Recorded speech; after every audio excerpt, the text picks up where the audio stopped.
vejo a construção de um diagnóstico de duas formas, né? Então, primeiro eu vou resumir um pouquinho o que seria a forma mais comum, né, do diagnóstico. Então, a família ou a escola percebem algumas questões de diferenças, como a Franci citou aí, dentre outras, sinalizam para a família e a família busca aí um neuropediatra ou o próprio pediatra da criança para começar, né, um processo de investigação se existe mesmo uma diferença no desenvolvimento desta criança.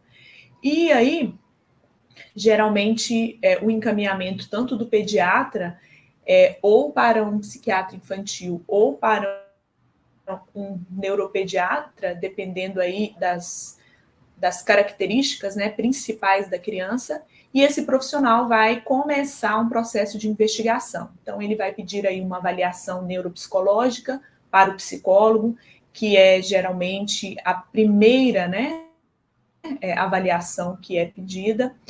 Vai pedir para o terapeuta ocupacional, para o fono, para o psicopedagogo também uma avaliação, e aí o médico, né, ele junta todas essas avaliações e vai começar a definir, né, qual seria essa diferença, né? Então, vamos colocar assim, ele iria descrever o tipo de diferença dessa criança.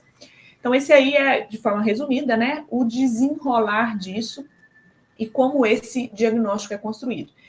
Mas eu, claro, né, como doutoranda, a gente acaba tendo acesso, né, a documentos, né, a outras formas de enxergar, né, e ver essa construção do diagnóstico, entendendo os problemas que ela também carrega.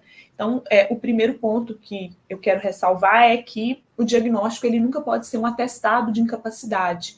Então, como psicopedagoga, né, às vezes eu recebo muitas famílias que tendem, né, a falar, ele não consegue, ele não vai dar conta, ele só faz assim, e às vezes a minha pergunta ele só faz assim, você faz como? E a família, muitas vezes alimenta, né, esse modo de fazer. E já recebi casos de crianças que não tinham, né, nenhuma diferença no desenvolvimento, elas apresentavam características gritantes, mas não eram crianças que se desenvolviam de forma atípica e já estavam ali quase recebendo um diagnóstico. Então, é um ponto que a gente tem que pensar, né, e de forma crítica, entender melhor, né, como é o diagnóstico e o peso também social, né, que ele pode trazer. Tanto como ajuda e também como um atestado de inferioridade, de incapacidade, que é a minha grande preocupação.